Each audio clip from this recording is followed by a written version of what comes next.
Riya ini lebih berbahaya daripada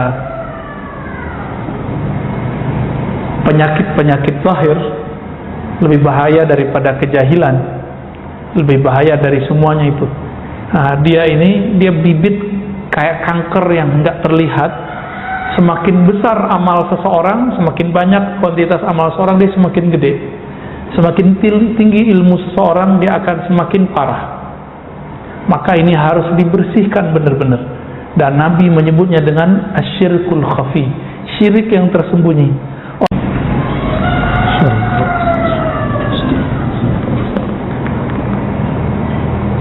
Assalamualaikum warahmatullahi wabarakatuh. Alhamdulillah rabbil alamin, hamdal hamidin, hamdal mustaghfirin, hamdan yuafi ni'amahu wa yukafi'u mazidah. Asyhadu an la ilaha illallah, asyhadu anna Muhammadan 'abduhu wa rasuluh.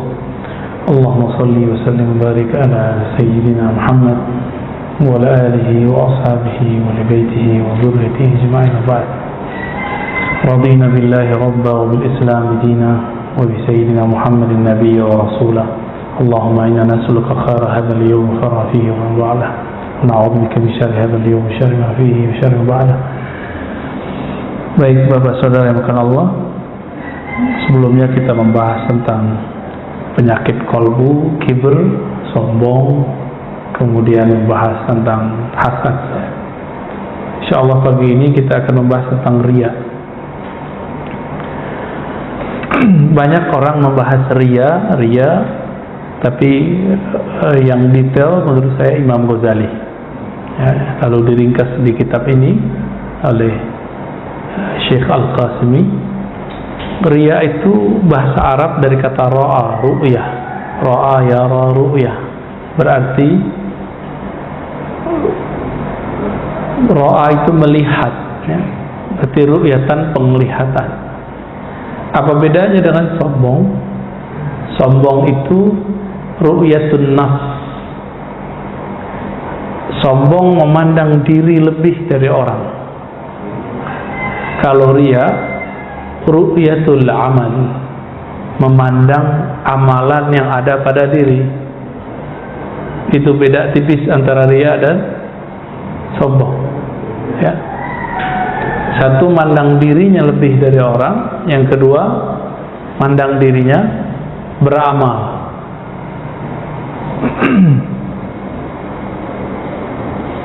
Semua itu bermula dari keinginan mendapat pujian, takut dicaci maki, pengen dapat kecintaan orang, popularitas kah, ya, khawatir dibenci orang. Penyakit riya ini sulit diketahui. Kenapa? Dia nggak kelihatan di penampilan. Penampilan sama. Dulu saya berguru ulumul Quran kepada seorang ulama dari Mesir, ya. Beliau ngajar juga di ma'had kita, Dr. Bashiri Abdul Mu'ti. Waktu itu saya semester akhir, kemudian menjadi musyrif namanya. Musyrif itu semacam asisten dosen lah. Jadi ngantar beliau, jemput beliau. Saya tanya, ya Sidi, tudarris fi jam'iyah kaza wa kaza gitu. Anda ngajar di komunitas ini ya? Atau saya mengatakan kamu ngajar di kampus ini ya? Kampusnya nggak usah saya sebut ya. Wa ma indaka lihyah. Tapi Anda nggak punya jenggot. Padahal di kampus itu mesti punya jenggot tuh syekh doktornya. Itu di mobil. Langsung dia liatin saya, karena saya ada jenggot Pak. Orang Arab Mesir nggak ada jenggotnya. Apa kata beliau? Wa ma utilu lihyati illa lillah. Bocah, kira-kira gitu. Saya nggak panjangin jenggot kecuali karena Allah. Bukan karena saya ngajar di komunitas apa, di kampus mana. Wah, itu betul-betul menampar ya. Karena saya berjenggot itu dulu supaya disebut ustadz yang jago sunnah, ustadz yang bermanhaj sunnah. Langsung rontok Pak, rontok semua itu. Jadi kadang-kadang berkalam-kalam dengan ahli ikhlas itu betul-betul kalamnya mengobati, walaupun pahit Pak digituin ya. Kan itu kalam yang betul-betul menyinggung saya ya. Saya tersinggung, tapi saya tersinggung itu senang. Kenapa? Penyakit saya diobati. Karena dulu kita melihara jenggot supaya disebut ustadz sunnah. Ustadz ngajar sunnah maksudnya, bukan sunnah-sunnah yang di luar itu, bukan. Karena saya emang ngajar hadis ya. Ada lagi kawan kita, saya tanya, limadha yani afauta lihyatak, kok kamu biarin jenggotmu? Jawaban dia apa? Laula utilu lihyati mahtaramani ahad. Kalau saya tidak memanjangkan jenggot, orang nggak hormat kepada saya, nganggap saya bocah, nganggap saya anak kecil. Masih bener nggak nih? Itu termasuk bagian dari riya. Makanya beginian, ini namanya rida, supaya diketahui, wah ustadz nih orang alim nih, sama Pak ya. Tapi bapak ini ingin terlihat kaya, boleh nggak? Pakai baju bagus, pakai mobil bagus, boleh nggak? Maka riya dibagi dua. Riya fil umur ad-dunyawiyah, riya dalam persoalan duniawi, lalu riya dalam persoalan ad-dini atau al-ukhrawi, persoalan agama. Yang haram secara mutlak itu riya dalam persoalan agama. Illa, kecuali saya berniat, saya seorang guru, kadang pakai serban, kadang pakai kopiah, kadang pakai gamis, kadang pakai sarung, supaya murid santri tidak salah paham bahwa nggak mesti lo tiap hari pakai sarung, nggak mesti lo tiap hari pakai begini, gitu, supaya ditiru sama orang. Megang tasbih, supaya apa? Bukan supaya disebut ahli zikir, supaya kita terkait dengan zikir. Maka alat tasbih itu oleh ulama salafus saleh, Imam Al-Hasan Al-Basri, disebut dengan qaidun. Kait, sesuatu yang mengaitkan hati dengan Allah. Simbolnya tasbih. Tapi sekarang manhaj suuzon banyak, atau manhaj suuzon, aliran buruk sangka. Kita pegang tasbih dikira niru Yahudi. Mana ada Yahudi pakai tasbih? Yang pakai tasbih orang Kristiani, yang pakai tasbih orang-orang Buddha, gede-gede buletannya. Emang kita tasbih ke gede-gede gitu Pak? Kan enggak juga. Itu aliran suuzon ya.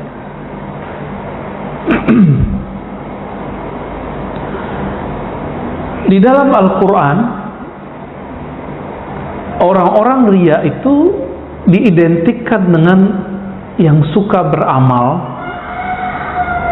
amal akhirat, tapi tujuannya duniawi.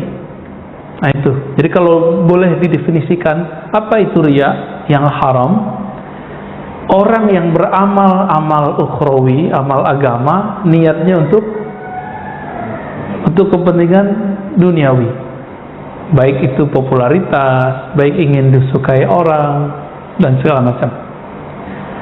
Maka di dalam Al-Quran, ayat yang sudah sering kita hafal, fawailul lil musallin, maka celakalah bagi orang yang, kalau terjemahan saya, yang merasa dirinya salat, gitu, yang ingin dipandang bahwa dia orang yang salat. Musallin, salat itu terdiri dari gerakan, bacaan, lalu penampilan. Salat butuh pakaian nggak? Nah ini Pak, Berarti riya itu ada perbuatan, ada bacaan, ada penampilan. Disitulah masuknya riya. Jadi di mana saja riya itu punya indikasi, dia memasuki kita pada perbuatan kita, amal ya, taat. Yang kedua, kalam, subhanallah ya, gitu. Biar disebut sebagai orang yang soleh. Lalu kalimatnya, oh subhanallah, biar disebut islami. Islami atau Arabi, beda loh. Gimana? Akhi, ukhti, supaya disebut kayaknya orang hijrah, sudah ngaji nih, sudah berubah nih. Berasa nggak Pak saya panggil ya akhi? Atau saya panggil mas? Enakan dipanggil mana? Ya akhi itu kan mas sama aja ya. Akhi itu Arab, mas itu bahasa kita. Bang, dek, sama. Orang Arab sama aja. Orang Arab nyebut besar, kecil, seumuran itu akhi. Kita lebih lengkap. Jadi kadang bahasa Arab itu ada yang lebih lengkap dalam urusan-urusan tertentu, persoalan hukum, itu bahasa Arab menjagonya. Penafsirannya bisa dibawa kemana-mana. Tapi dalam budaya belum tentu. Kita nyebut beras, padi, lontong, apa lagi Pak? Bubur, itu barangnya sama kan? Itu di Inggris sama aja rice. Dalam bahasa Arab ruz, urz, sama. Maka dalam budaya kita lebih kaya sebenarnya. Kita manggil orang yang gede mas, orang yang kecil dek. Kita pernah dipanggil sama mahasiswa ya akhi. Karena yang saya uji, jadi ada mahasiswa yang saya uji, ya emang umurannya mungkin lebih dia daripada saya ya. Tapi kan kalau sekolah duluan saya daripada dia, dipanggil ya akhi doktur gitu. Ya kita senyum aja, karena kebiasaan dia manggil orang ya akhi ya akhi. Padahal Nabi mengatakan laisa minna man lam yahtarim kabirana, bukan bagian dari kami yang tidak menghormati orang yang besar, menyayangi yang kecil. Orang besar itu ada yang umurnya biologis, ada yang ilmunya, ada yang angkatannya, senioritas, junior, ada yang pangkatnya, ada yang karismanya, ya tergantung yang mana. Kita hormati dia. Dosen saya sekarang jadi apa sekarang? Jadi dia cerita, dulu ada teman kamu manggil saya pakai antum-antum gitu. Dikira itu Islami Pak. Tapi antum-antum kepada guru yang ada yang nggak terbiasa dengan begitu, itu tersinggung deh. Kalau saya kan biasa digituin, anak ente itu biasa digituin. Mau dia besar kecil mengantum-antumkan kita biasa. Tapi ada orang nggak biasa digituin. Maaf Pak, antum di mana? Nggak pernah dibalas lagi sama dia. Masa saya diantum-antumin? Antum itu kalau bahasa Arab kan kamu. Lu di mana kayak gitu? Kalau bahasa Arab kan nggak begitu. Kalau emang mau pakai Arab nih, kita ngomong pada dosen, nggak begitu. Ini kan lucu. Pakai Sayyidina nggak boleh Pak. Tapi kalau orang Arab Saudi yang bermanhaj salafi itu nyebut syekhnya Fadilatul Ustaz, Fadilatul Syekh. Apa arti Fadilatul Syekh? Yang terhormat, Sahibul Ma'ali, yang sangat mulia. Itu kalau pejabat-pejabat tuh. Giliran Nabi nggak boleh. Ente baca Sayyidina bid'ah. Ternyata yang begitu-gitu udah dikikis Pak. Sekarang di Masjidil Haram, khotib-khotibnya udah banyak yang pakai Sayyidina. Di 2016 saya umroh, beda dengan 2014. Khotibnya pakai Sayyidina. Allahumma sholli ala Sayyidina Muhammad. Ya di sini masih ramai aja. Ya kan? Kalau imamnya baca kunut wassallallahu ala Sayyidina Muhammad, langsung dia males. Kenapa? Ada masalah apa sih dengan Sayyidina itu? Berarti dia nggak ngerti cara menghormati Rasulullah. Oh bukan gitu Ustaz, ente nggak paham sunnah. Nabi mengatakan qulu Allahumma shalli ala Muhammad, katakan Allahumma shalli ala Muhammad. Itu kan Nabi contohin. Kalau baca salawat kepada saya, bacalah Allahumma shalli ala Muhammad. Nggak pakai Sayyidina di hadis. Tapi di hadis lain kan beliau ngomong. Jadi kadang-kadang Nabi ngomong itu membahasakan dirinya Muhammad. Muhammad itu sudah terpuji tanpa Sayyidina. Tapi kita punya adab.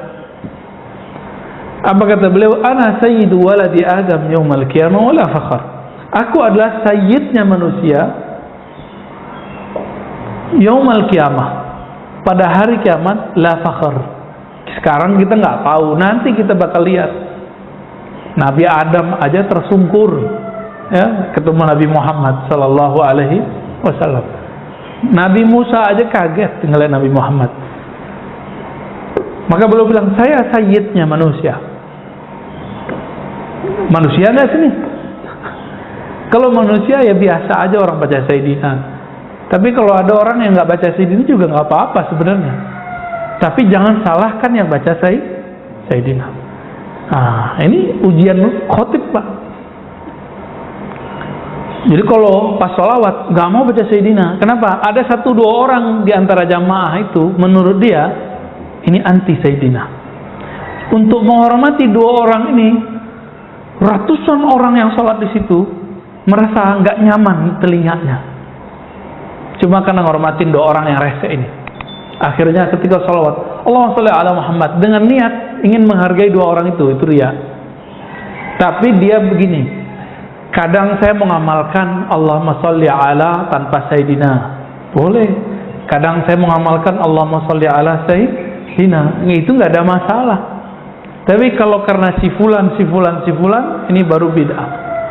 Bukan bid'ah lagi ya, haram malah.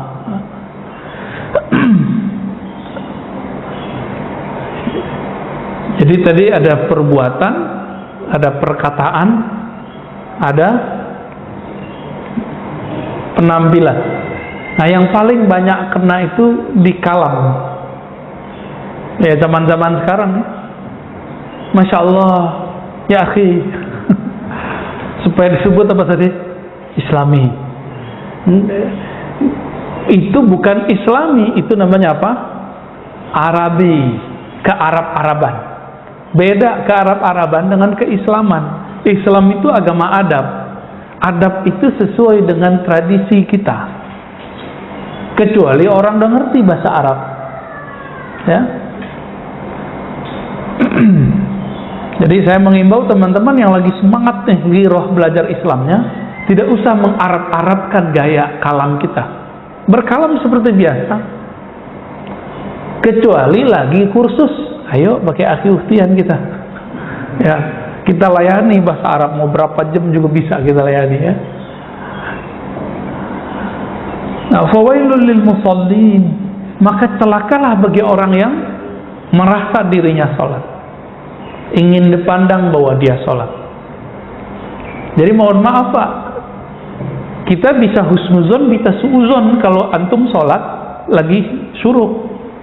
Husnuzonnya mau berangkat kerja, suuzonnya waduh pengen dilihat nih gitu. Atau suuzon lagi apa? Nggak ngerti bahwa ngaji itu lebih afdal daripada sholat sunnah. Tapi saya husnuzon Pak ya. Jadi kalau Bapak nanti pas syuruk mau sholat aja. Kali mau kerja kan ya nggak masalah hari Senin. Tapi bisa nggak masuk suuzon? Bisa masuk aja. Nanti bab suuzon beda lagi babnya. Nah, itu persoalan penyakit lain lagi Pak. Insya Allah nanti kita bahas. Alladzina hum an salatihim sahun, alladzina hum yura'un. Ya. Orang-orang yang hum yura'un, mereka merasa dipandang, ingin dipandang. Contoh kalau kita ini pada dasarnya riya, pada dasarnya udah sifat batiniah, sifat tabiiyah bukan batiniah. Tabi'i udah lumrohnya dari sono. Kalau Bapak foto bersama, yang dilihat siapa? Diri sendiri nggak?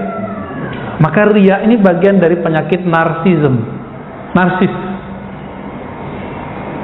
Kok psikolog itu kalau ngelihat di Facebook, di Instagram, kita ini suka moto diri sendiri. Nah, ini bagi seorang psikolog ini bermasalah. Tapi bagi ahli kolbu itu bisa diobati, Pak. Bisa diobati. Dan salah satu sifat dari munafik adalah munafik. Apa sifatnya? Riya. Beramal karena ingin dilihat. Nah, maka riya ini rate-nya dibagi. Pertama, riya yang mubah, yang boleh, itu riya dalam urusan duniawi. Itu boleh. Bapak pengen ngecat rumah biar kelihatan bagus, boleh nggak? Ya, hari raya pengen baju bagus, boleh nggak? Resepsi pernikahan biar kelihatan meriah, boleh nggak? Ya boleh, nggak masalah. Tapi jangan berlebihan, jangan mubazir. Mubazir saudaranya setan, bukan teman, Pak. Saudaranya setan. Ada riya yang haram. Haram aja. Itu dalam persoalan agama. Dia berdosa aja, tapi nggak sampai kepada status munafik. Yang kayak tadi, ya, menggunakan simbol-simbol agama biar pengen disebut apa gitu. Tapi ada riya yang menumbuhkan sifat kemunafikan dalam diri. Ini yang kemudian diantisipasi dalam Al-Quran. Riya yang mana? Dia sebenarnya nggak rajin sholat. Kalau sholat tuh ngebut, tapi kalau di masjid itu bisa lama. Nah, riya begini nih gawat ini. Tapi bapak ini sholat di rumah sama sholat di sini sama. Ya udah, nggak usah dipikirkan. Mau orang lihat nggak orang lihat, nggak ada urusan. Jadi yang nomor 3, riya yang mana? Dia menzahirkan sesuatu yang bukan dirinya. Itu yang disebut munafik bermuka dua. Munafik itu kan bahasa Arab. Itu artinya binatang yang masuk ke satu lubang, tapi dia keluar lewat lubang yang lain. Jadi orang ini punya dua karakter. Kalau ketemu yang ini nanti karakternya apa, ketemu yang lain karakternya berubah. Ya. Kalau kita baca Quran agak keras sedikit atau berzikir subhanallah agak keras sedikit, ada bisikan nggak Pak di hati? Kencengin dong biar kedengeran sama orang gitu. Nah, Bapak sadar ya? Berarti kita bisa berdialog sama diri kita sendiri dan bisa berdebat. Kata-kata hati, kamu nggak usah perhatiin orang, biarkan saja orang itu, benar nggak? Nah, ini yang masih lemah nih, kekuatan yang ngomong itu masih lemah. Yang masih kencang yang mana? Yang bilang, baca dong depan orang, ya, biar kelihatan soleh. Tapi ingat juga, ada riya yang tampak, ada riya yang tidak tampak. Riya yang tidak tampak itu meninggalkan satu amalan yang soleh supaya disebut ikhlas. Nah, ini lebih bahaya Pak. Jadi ada riya dibalik keikhlasan. Contohnya nih, bapak ini udah nggak mau pakai tasbih, bukan karena takut disebut ahli bid'ah, takut disebut riya. Nggak mau pakai tasbih karena takut disebut riya. Berarti pengen disebut apa? Pengen disebut ikhlas. Itu riya juga tuh. Nah, ini riya yang paling bahaya. Itu yang tidak bisa dibersihkan pakai paradigma ngaji begini. Dia harus pakai zikir. Zikirnya harus lebih kenceng. Zikirnya 2 aja, la ilaha illallah dengan ismul jalalah, Allah, Allah. Nah, la ilaha illallah banyakin Pak. Karena zikir Allah, Allah itu harus ditalkin. Kalau la ilaha illallah udah dapat dari kecil, zikir aja. Bedanya sekarang dikasih makna. Tidak ada yang memandangku kecuali Allah. Aku tidak beramal kecuali karena Allah. Itu maknanya la ilaha illallahnya. Itu cara ngobatin diri. Kenapa nggak sholat sunat? Malu ntar disebut orang riya lagi. Nah, itu masuk tuh. Kenapa nggak baca assalamualaikum? Ntar disebut orang soleh lagi, orang alim, so alim. Berarti dia takut disebut riya karena so alim. Pengen disebut apa dong? Pengen disebut ikhlas. Jadi riya di dalam keikhlasan itu dia. Tarkul amali khaufar riya riyaun. Begitu kaidahnya. Meninggalkan satu amalan karena takut disebut riya, itu adalah riya yang tersembunyi dalam keikhlasan. Nah, ini lebih berbahaya, Pak. Dan itu harus dibenerin, ya.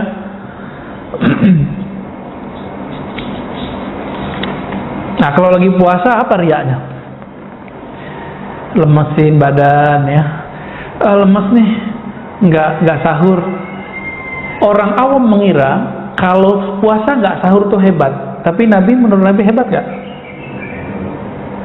Apa kata Nabi? Al-farqu bainana wa baina siyami al-kitab as-sahur. Perbedaan puasa kita dan puasa ahli kitab itu sahur. Itu bedanya. Jadi nggak keren, Pak. Orang nggak sahur hebat, nggak ada urusan. Justru yang hebat itu yang sahur.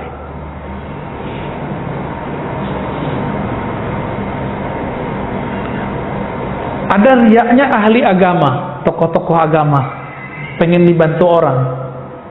Gimana caranya? Teriak-teriak, ya, cari-cari perhatian di sosmed, di Facebook. Pengen punya pesantren, foto tanah kosong, terus bilang, ya Allah, semoga diberi nanti kesempatan bikin pesantren. Posting. Pengen apa? Pengen nanti supaya ada orang kaya beli dia tanah, kan gitu. Atau pengen ada orang punya tanah ngasih dia wakaf, sama aja. Hatinya gantung sama makhluk, nyantol sama makhluk. Dakwah nih, zaman-zaman musim hujan, belum punya mobil, belum punya kuda berkaki 4, ya, kena hujan, pasang status di IG kah, di WA kah, ya Rob, beginilah perjalanan dakwah. Musim hujan, baju pun basah, tapi belum punya apa? Kuda roda 4. Niatnya apa? Pengen nanti ada orang agnia, orang-orang kaya beliin dia mobil. Nah, kan gawat ini. Kalau Allah sayang, nanti Allah kasih lain, Pak. Allah kalau sayang, maka si orang soleh ini akan diuji oleh orang-orang kaya itu. Tahu-tahu ada yang dia nggak ngomong apa-apa. Si orang soleh ini ujian hatinya ini riya atau enggak? Dia dakwah biasa, pakai motor kah, pakai apa kah, pakai jalan kaki kah, nggak ada pasang-pasang status. Itu banyak nih kiai-kiai diuji dengan itu. Teman-teman saya para hufaz, para kiai, para tuan guru muda-muda itu kan belum mapan semua, Pak, rata-rata. Nah, ini ujiannya sama. Tiba-tiba ada orang kaya datang. Ustadz tinggal di mana? Oh, saya ngontrak di situ. Oh, ntar bulan depan kalau ada ini saya beliin rumah. Wah, ini kalam-kalam yang betul-betul ujian, Pak. Oh, Ustadz pakai motor ya, nanti saya beliin mobil. Nanti. Nah, ini ujian dia nih. Orang kalau udah ngomong begini, jangan pernah percaya. Ini pada aktivis keagamaan nih, kiai kah, ustadz kah, santri kah. Jangan pernah percaya. Itu ujian sengaja Allah kirim. Biasanya mau ditunggu sampai kapan aja itu nggak ada datang. Biasanya kalau Allah lagi nguji. Tapi kalau Allah ingin kasih istidraj, zahirnya nikmat, batinnya adalah jebakan, itu langsung dikasih, Pak. Itu berarti Allah nggak sayang sama orang ini. Tapi kalau Allah sayang sama orang ini, diselamatin hatinya. Ditunggu sekian bulan, bahkan setahun, nggak ada tuh orang tuh datang. Ya, dulu kiai saya juga cerita gitu. Bangun rumah dinas untuk para dosen, para ustadz, ya, untuk Ma'had Ali ini kan sebatas setara dengan kampus S1. Maka dibangunkanlah rumah dosen. Berkalamlah seorang agnia, orang kaya nih, konglomerat, bikin hati melarat. Apa kata dia? Tat, tenang Tat, ini rumah berapa duitnya? Zaman-zaman itu masih 250 juta. Zaman itu tahun 2006. Itu udah dapat 2 tingkat tanpa tanah Pak ya. Ditunggu-tunggu sama beliau 2 tahun, la kalam wala salam. Sesekali beliau sapa assalamualaikum, nggak bilang apa-apa, rumah udah jadi. Sama kontraktor udah utang. Itu ujian kiai saya tuh. Akhirnya beliau belajar juga di situ, nggak boleh gantung sama orang, nggak boleh. Teman saya ngeredit rumah, datang orang kaya, hafiz banget, Ustadz. Saya lihat beliau sangat tulus kalau ngajar. Nggak tahu isi hatinya ya, cuma kan kelihatan penangan kita begitu. Karena ada seorang ibu-ibu kan gampang ternyuh ngelihat Ustadz ini berjuang. Ustadz, ini rumah masih kredit ya? Oh iya, nanti saya bayarin Ustadz, berapa bulan lagi, berapa tahun lagi, nanti saya bayarin semua. Udah 3 tahun ditungguin nggak ada Pak. Ya, saya tepuk-tepuk orangnya. Sabar ya. Kalau ada orang begitu, Allah sayang sama ente. Kalau Allah nggak sayang sama ente, ente dikasih. Nanti hatinya orang yang hafiz Quran, kiai ngajar sunnah, kiai punya pesantren, nggak lagi berta'alluq, bergantung kepada Allahus Samad, tapi bergantung kepada orang yang kaya konglomerat itu. Maka nanti kelihatan kalau orang kaya ngajar, datang suara dibagus-bagusin, ngajinya diindah-indahkan, suaranya agak ke dalam dikit atau agak dikencengin dikit biar kelihatan performanya bagus. Nggak, itu bohong semua itu ya. Cari muka. Maka efek dari riya ini cari muka. Dan makhluk yang suka cari muka itu si guguk apa si monyet? Si monyet Pak. Ini kalau bapak ini batinnya kuat, itu kadang-kadang muka orang tuh berubah kayak monyet, kelihatan sama kita. Saya kadang-kadang berdoa supaya nggak ngelihat itu. Namanya kasyaf ya. Kadang-kadang berubah Pak mukanya dari satu sisi. Kenapa berubah nih mukanya? Muka ini kiai ini udah nggak kayak manusia, udah kayak guguk, nyala terus. Ada yang kayak monyet ya, cari perhatian terus. Ada yang kayak kucing gitu Pak, cari perhatian juga tuh kan. Kucing sama tuh, tapi makan tuh nggak pernah kenyang si kucing, nggak pernah dia bersyukur. Kucing kan begitu. Jadi orang riya itu, masih ingat karakter sisi manusia ada 4 ya. Sisi hewan ternak masih ingat, hewan buas, apalagi sisi setan, sisi malaikat. Sebenarnya ditambahin sisi ruh 5. Ada sisi rohani. Rohani ini semuanya baik. Kalau malaikat ini ada yang semuanya baik tapi ada yang nggak cocok sama kita. Kalau setan semuanya buruk walaupun zahirnya baik. Kalau hewan buas itu ada baik ada buruknya. Marah itu ada saatnya nggak baik, ada saatnya buruk. Apalagi sisi hewani. Nah, hewan yang mana nih? Biasanya hewan-hewan yang ternak ini. Jadi orang riya ini turun pangkat dia. Kalau nggak buas, kalau nggak ya ceramah nih. Ini sekarang kan lagi rame. Ini mohon maaf, saya secara fikih agak sedikit berbeda pemahaman dengan beberapa pergerakan. Ya mohon maaf. Ini bukan karena kita kenapa-kenapa. Ini bukan persoalan liberal gak liberal. Ini masalah paradigma memahami fikih. Ada orang berceramah bulan puasa, ayo kita tutup rumah makan. Ini kemungkaran. Adil nggak Pak? Tutup rumah makan, tapi Indomaret dibuka. Ada nggak? Lebih ngiler ngelihat air dingin di kulkas atau ngelihat rumah makan warteg-warteg? Dan di dunia ini, di Jakarta aja yang mayoritas Islam, itu ada nggak orang yang nggak puasa? Anak kecil kah? Perempuan haid kah? Orang sakit? Musafir? Orang kafir? Non muslim? Mereka kan nggak puasa. Terus kalau ada rumah makan ditutup, mereka mau makan di mana? Apalagi orang-orang di perkotaan punya tradisi tidak memasak. Benar nggak? Jadi orang ini ada cara berpikir fikihnya nggak jelas, lalu dipakai ketidakjelasan itu dalam bab amar ma'ruf nahi mungkar supaya disebut ustadz ahli nahi mungkar.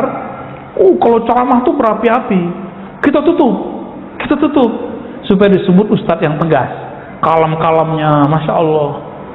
Tapi niat di hatinya apa? Pengen disebut ustadz ahli nahi mungkar. Bagus menjadi ustadz nahi mungkar, bagus. Tapi kalau terbesit di hati pengen disebut ustadz ahli nahi mungkar, ini riya juga. Tegas galak biar disebut ustadz tegas, sama aja. Dan ini wasiat untuk diri saya sendiri dan untuk para dai. Sekarang ada satu penyakit yang dijadikan sebagai sebuah pakaian atau karakter bagi para pendakwah. Padahal itu bukan miliknya dai, tapi itu miliknya artis. Apa itu? Branding diri. Branding itu ilmu apa, Pak? Ilmu dakwah apa ilmu marketing? Ya marketing. Emang orang dakwah jualan? Jadi sekarang orang nge-branding dirinya, Ustadz cinta lah, dulu ada muncul ya. Ustadz apa lagi? Ada Ustadz dengan gaya tertentu, gelar-gelar tertentu, sebutan-sebutan tertentu, baju-baju tertentu. Kalau pengen misalnya biar ini niatnya supaya orang fokus, boleh warna tertentu, silakan. Kalau niatnya ingin membuat suasana baru, nggak apa-apa. Tapi kalau ingin populer dengan nama itu, dengan karakter itu, ini bagian dari riya.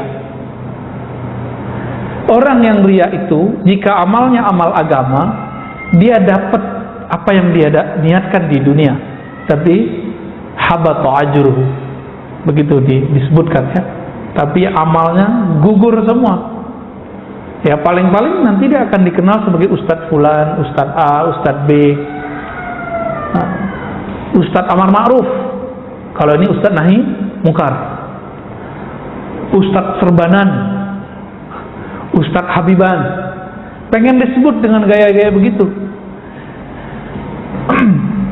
Bapak itu menghormati orang dengan pakaian atau dengan ilmu yang ada di dadanya?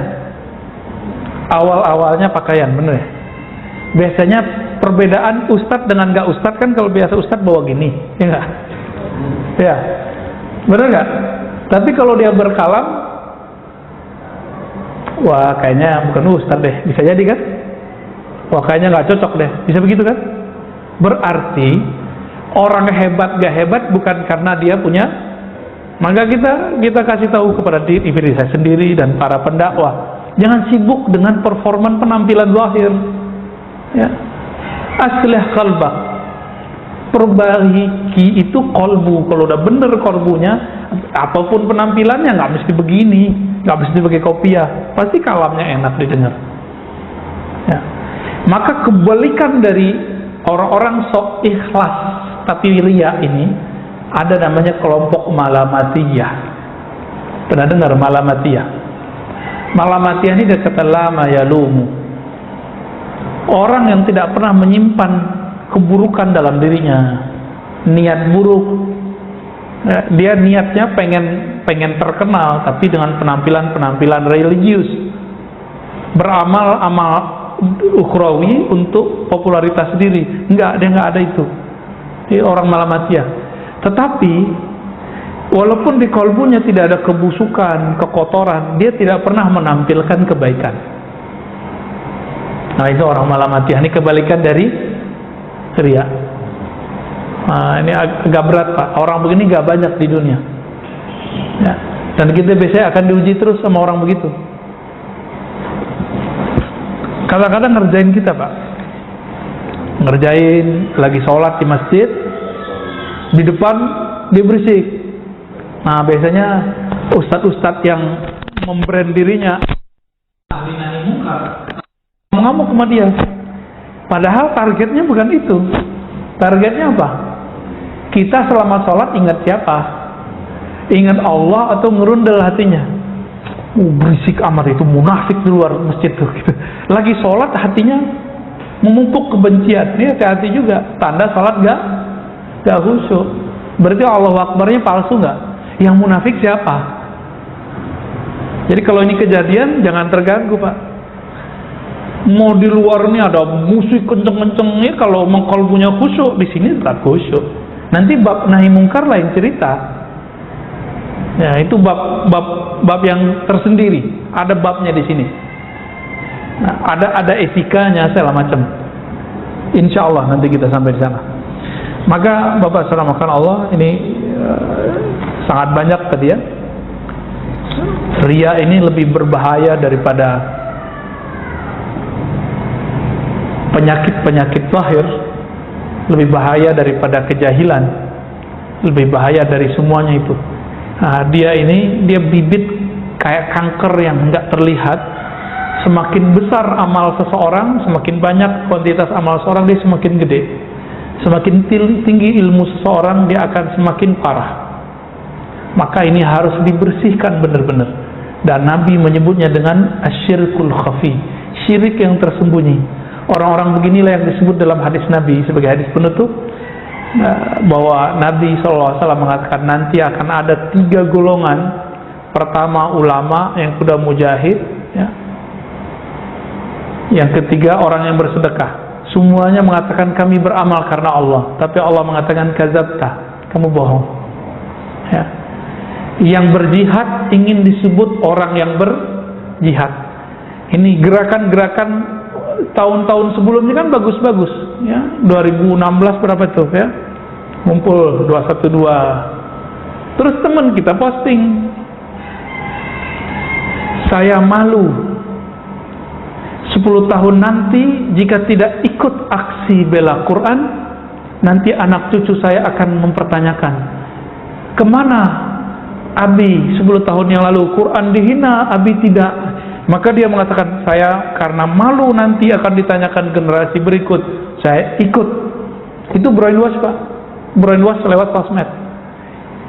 Dia mau bela Quran bener nggak? Tapi niatnya bener nggak? Nggak bener. Itu gerakan paling rapi. Nggak ada sampah, Pak. Rumput nggak diinjek. Difoto sama teman kita, diposting. Inilah Islam itu indah dan bersih. Supaya orang non-muslim melihat bahwa Islam itu indah dan bersih. Loh, kita bersih dan indah bukan mau dilihat orang non-muslim. Jadi dia masuk ke dalam bab-bab seperti ini. Bahaya nggak? Ini bahayanya. Posting dulu, ini kan viral dulu ya. Posting simbol tauhid. Ini bertauhid itu, beriman itu harus butuh perjuangan. Untuk apa berjuang aja, nggak usah posting ya. Mau berjuang mau apa nggak usah diposting, kecuali antum fundraising lembaga zakat atau pengurus masjid lagi fundraising, perlu kita foto, kita ngasih apa, tapi jangan norak juga ya. Jangan norak. Di salah satu lembaga zakat itu ada namanya Pak Parni Hadi. Itu marah, Pak, kalau ada orang mau fundraising terus eksploitasi orang susah. Difoto tuh orang-orang patah kaki, orang sakit, orang cancer, difoto terus kita ngasih duit. Itu penghinaan namanya. Merendahkan dia. Kita mau mengambil duit orang-orang kaya, mengetuk hati orang kaya dengan mengeksploitasi yang menjadi aib orang ini. Fakir itu bagi orang aib nggak? Miskin, itu aib bagi mereka. Maka banyak orang-orang miskin sok kaya itu banyak, supaya nggak ketahuan miskinnya. Orang sakit tuh malu ketahuan sakitnya, kecuali dia mau cari perhatian biar dapat duit. Itulah cerita ya. Maka Bapak saudara Allah, karena ini penyakit yang tidak terlihat, kita yang tahu bahwa kita punya penyakit ini atau tidak. Maka orang yang merasa dirinya tidak ria, saya curiga dia ada keriaan dalam dirinya. Maka tuduhlah kita setiap hari di dalam diri kita ada ria. Maka istighfarnya sudah naik pangkat. Tidak hanya lagi dari dosa yang zahir, tapi istighfar berikut adalah istighfar dari dosa batin. dosa yang nggak tampak. Jadi setiap hari Bapak saudara makan Allah, coba biasakan 3 kali baca pagi sore, astagfirullah, ya Allah ampunkan dosa riya di hatiku, ya Allah ampunkan dosa sombong di hatiku, ya Allah ampuni dosa semua penyakit hatiku. 3 kali Pak, minimal pagi sore, pagi sore. Lebih afdol jika dibaca sebelum tidur. Lebih afdol lagi kalau ditambah ketika kita tahajud malam hari. Itu cepat sekali bersihnya. Jadi harus diistighfarkan. Itulah pembersihnya.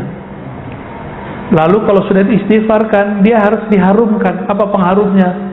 Zikir kolbu. Maka dimanapun kita berguru, kalau ada ahli zikir kolbu, ambil zikirnya, pelajari. Zikir kolbu itu mata dipejam, lidah dikunci, mulut ditutup. Lalu yang berkalam cuma kolbu yang tadi punya penyakit riya, dilatih supaya dia menyebut nama Allah, tidak merasa dipandang oleh makhluk, tapi yang mandang adalah Khalik. Jadi riya yang boleh itu riya kepada Allah, tapi nggak ada istilah begitu. Namanya ihsan, menyebut nama Allah dan meyakini Allah mendengar kita menyebut namanya, Allah melihat bahwa kita membaca namanya. Nah, ini baru namanya ihsan. Baik, kira-kira itu Pak. Gimana? Ada yang mau ditanyakan? Ini nggak pada kerja nih. Udah 4 jam 6 jam saya. Oh, jam saya telat ya. Gimana? Oh, belum ada pertanyaan, saya bertanya. Jadi riya lebih diartikan sebagai ingin dikatakan kenyataannya A, ingin dikatakan B di orang lain, atau membatalkan diri sendiri. Memandang diri kita beramal gitu, berjasa, beramal. Rumusnya satu aja bedanya. Kalau sombong merasa diri lebih, kalau riya merasa punya amal, merasa beramal, merasa berjasa, merasa berilmu, pengen kelihatan ilmunya gimana, ngomongnya agak diistilah-istilahkan dikit karena baru pulang dari barat, ngomongnya Inggris-Inggrisan dikit. Kalau dari Perancis nggak fuang sedikit. Kalau dari Arab istilahnya Arab-Arab dikit biar kelihatan menyeramkan ya. Kalau itu muncul, dan itu muncul Pak ya, syukurnya waktu dulu kita kuliah diskusi itu kan hidup, jadi kita langsung tahu ini lagi belagu nih saya nih, memang niat nakut-nakutin lawan debat, caranya kasih istilah yang unik-unik, merekonstruksi sesuatu paradigma berpikir. Kayaknya keren ya, rekonstruksi paradigma. Kan bisa aja kalau ingin merubah cara berpikirnya bisa aja, tapi biar disebut keren Pak, biar kelihatan kayak dokter beneran ya. Nah itu muncul, jadi pengen dilihat kita ini punya warna, punya jasa, punya sesuatu yang sebenarnya di dalam diri kita nggak connect itu ya. Tapi tadi kembali, beramal dengan amal ukhrawi untuk niat duniawi, itu yang paling parah ya. Gimana? Ya, riya dan ujub. Oh ya, kita belum nyampe ke ujub ya. Ujub itu sebenarnya bukan ujub pasangannya, saya lupa judulnya, riya dan sum'ah ya. Kalau ujub itu adik kakaknya kibir, sombong, jadi judulnya salah kirim dan afwan. Jadi ar-riya wa sum'ah. Sum'ah ini pamer. Pamer itu sebabnya karena awalnya riya. Sum'ah di zaman sekarang lebih parah daripada zaman dahulu. Sum'ah zaman sekarang ada fasilitasnya, sosmed. Maka sosmed ini bisa menjadi lahan dakwah, lahan kita silaturahmi, bisa jadi lahan riya, menampilkan kalau kita beramal, atau sum'ah, pamer. Hati-hati nih. Maka sebelum posting Pak, baca ta'awuz dulu ya. A'udzubillahi minasyaitonir rajim. Ya, saya kalau mau posting apa itu, saya minta ampun dulu kepada Allah kalau nilai saya salah ya. Kalau salah nanti kan biar Allah sendiri yang akan ini. Itu jidat Bapak, hati-hati itu Pak. Kita candain, nggak marah dia. Ada dulu yang saya bilangin gitu, langsung berdiri Pak dia. Hati-hati loh Pak, jidat hitam gitu. Langsung berdiri, berarti nggak mau dibilangin. Entah saya yang salah ngomongnya atau apa. Jadi kita sampai di satu penafsiran dulu, simahum fi wujuhim min asaris sujud. Tampak ciri-ciri pada wajah mereka yaitu asaris sujud. Asar itu artinya bekas atau efek dari sujud. Ada efek yang zahir, hitam jidat kita, itu biasa. Tapi efek sujud yang paling tinggi apa? Orang sujud itu kepalanya di mana? Di bawah. Maka efek sujud yang hakiki ketika saya nggak pernah meninggikan isi kepala saya. Baru jidatnya lahir batin tuh Pak. Jadi yang jidatnya hitam itu kewajibannya lebih besar daripada kita yang nggak hitam Pak. Karena orang tahu, wah ini kayaknya banyak sujud nih. Maka kewajiban Bapak lebih kuat daripada kita, lebih berat menjaga efek sujud nih. Ya, jenggot sama, yang punya jenggot ini lebih berat Pak urusannya. Kan ada yang jenggot style. Ya, itu urusan niat aja itu. Jadi amal-amal apa saja itu tergantung kita. Apapun ya, jadi nggak mesti. Banyak juga yang jidatnya hitam nggak sholat juga ada. Ya, selamat Pak, punya tanggung jawab berat. Apalagi udah. Malamatiyah itu orang yang tidak menyimpan keburukan di hatinya, tapi tidak menampilkan sedikit pun kebaikan. Ibadahnya nggak kelihatan sama kita. Maka orang sholat dia nggak kelihatan sholat, nunjukin nggak kelihatan sholat. Orang kayak gini itu semakin Allah memandang kolbunya, semakin dia ingin menunjukkan keanehan depan orang, biar nggak ketahuan kalau dia ini dekat kepada Allah. Jadi mereka ini bersembunyi dalam terang. Bahkan mungkin jarang ketemu di masjid Pak. Kadang ada masjid, ada kafe, dia di kafe. Maka Malamatiyah ini ujian-ujian antara Nabi Musa sama Nabi Khidir. Nabi Musa, Nabi Khidir, saya mau tanya, bunuh orang benar apa salah? Bunuh orang salah. Nabi Khidir tahu Nabi Musa ini ujiannya ujian hukum syariat. Nabi Musa kalau melihat ada orang melanggar syariat itu langsung darahnya naik, karena beliau simbol nahi mungkar. Nabi Musa itu bukan karena pengen disebut ahli nahi mungkar, tapi karena beliau emang seorang Rasulullah, emang haknya. Ujiannya siapa? Apa pantangan Nabi Musa dibuat sama beliau? Bapak ini suka jamaah, nanti akan diuji oleh Allah. Tetangga nggak sholat jamaah, hatinya bilang apa? Munafik nih, gitu. Munafik nih nggak sholat ke masjid. Hati-hati Pak, itu ujian kita semua tuh. Coba aja rasain pulang ke rumah, ya kelihatan kok pulang subuh lampunya belum mati juga nih, belum kedengeran ada bunyi keran hidup nih. Setan langsung bisikin tuh, yang suci tuh ente, yang ikhlas ente, samping ente munafik. Kenapa? Dia pakai hadis. Jadi setan ini hafal hadis. Kenapa? Kita belum lahir dia sudah dengar Nabi ngomong. Apa kata Nabi? Asqalus shalah alal munafiqin. Salat paling berat bagi orang munafik adalah dua, Isya dan. Jadi bapak ini punya tetangga nggak sholat Isya, waduh berat. Nanti setannya masuk Pak. Jangan kira saya ini selamat tiap hari saya menghadapi itu Pak. Tetangga kita ada yang sholat subuh, ada yang nggak sholat Isya di masjid, tapi dia sholat nggak di rumah. Sholat di rumah, masa nggak sholat di rumah? Mungkin karena corona dia nggak datang ke masjid, kan bisa begitu. Atau mungkin dia punya mazhab. Imam Ghazali ini punya satu mazhab yang beda sama yang lain.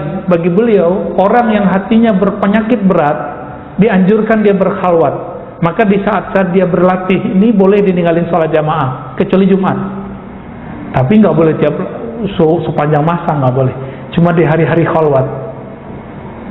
Tapi pandangan ini ditolak oleh para imam kita. Imam Barkawi, ya, imam pensyarah kitab Ihya Ulumuddin menolak itu. Itu persoalan fikih. Tapi Imam Ghazali kan ngerti dirinya sendiri, ya. Beliau itu riaknya karena posisi. Dulu beliau kan profesor, gelarnya Hujatul Islam. Jadi semakin tambah ilmunya, tambah gelarnya, wah ini semakin tinggi, semakin kuat pengaruh riaknya. Dan Imam Ghazali orang yang mengalami, mengidap penyakit itu semua di waktu beliau terkenal. Maka beliau menghilang 10 tahun, diajarkan Asmaul Husna oleh Imam Abu Ali Al-Farmadi, dan berzikir dengan itu.